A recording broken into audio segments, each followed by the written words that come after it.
ఆ రకంగా ఉపయోగించినప్పుడు మీ విజయాన్ని దృష్టిలో భగవంతుడు కూడా ఆపలేదు. You will never find the word impossible in our dictionary. Impossible అనేది చూడగానే మీ మైండ్ ఇంపాసిబుల్ అని చదవద్దండి, ఐఆమ్ పాసిబుల్ అని చదువుతుంది. ఇంపాసిబుల్ అని చదవదు, ఐఆమ్ పాసిబుల్. ఇంపాసిబుల్ ఎట్లా చదువుతుందంటే ఐఆమ్ పాసిబుల్ అని చదువుతుంది. ఇంపాసిబుల్ అనే వర్డ్ని మీ మైండ్ ఎలా చదువుతుంది అంటే ఇంపాసిబుల్. సో ఇంపాసిబుల్ అనే దాన్ని ఐఆమ్ పాసిబుల్ అని చదువుతుంది. నాకు ప్రతిదీ సాధ్యమే, everything is possible for me. Whatever I want to achieve, I can achieve. Such a potential energy I have, such a tremendous intelligence I have. I am not inferior to anybody. I am equally competent to get what I want in my life. అనే భావన, అనే నమ్మకం మీకు కలుగుతుంది. కాబట్టి మొట్టమొదటిగా మీకు కావాల్సింది ఏంటి అంటే you must feel that you are intelligent. నిజమే అది.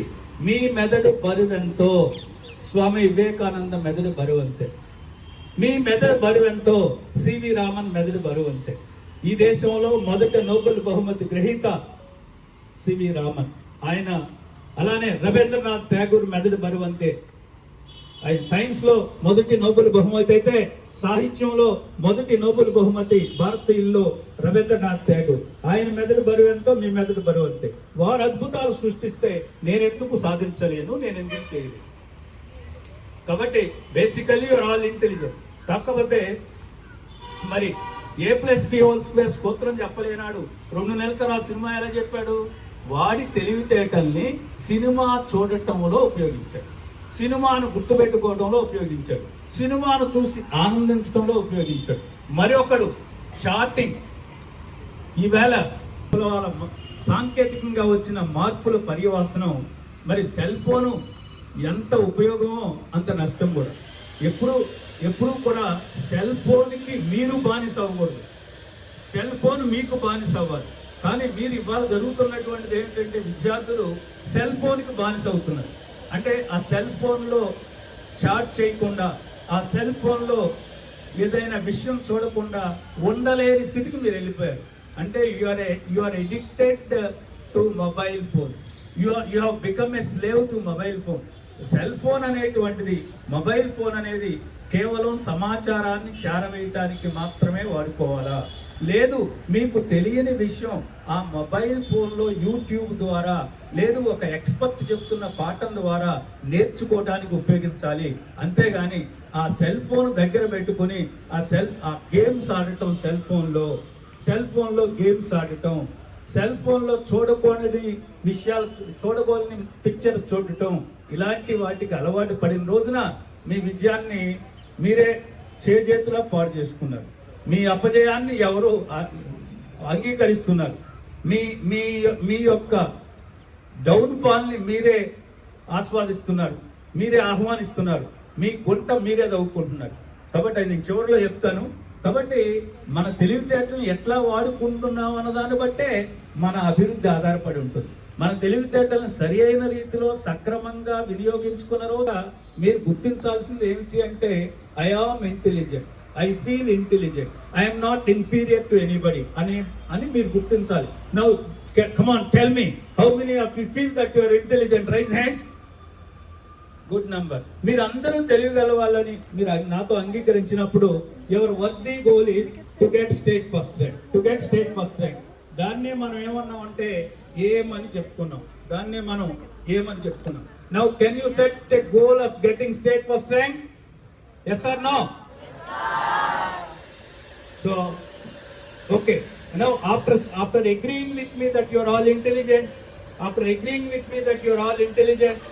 after setting a worthy goal in your mind, my simple question to you, can you tell me the first and foremost thing you need to achieve goal? మీరు అనుకున్న లక్ష్యాన్ని సాధించడానికి మొదటిగా మీకు కావాల్సింది ఏంటి? కేవలం నాకు స్టేట్ ఫస్ట్ ర్యాంక్ రావాలి అని అనుకుంటే సాధ్యపడుతుందా?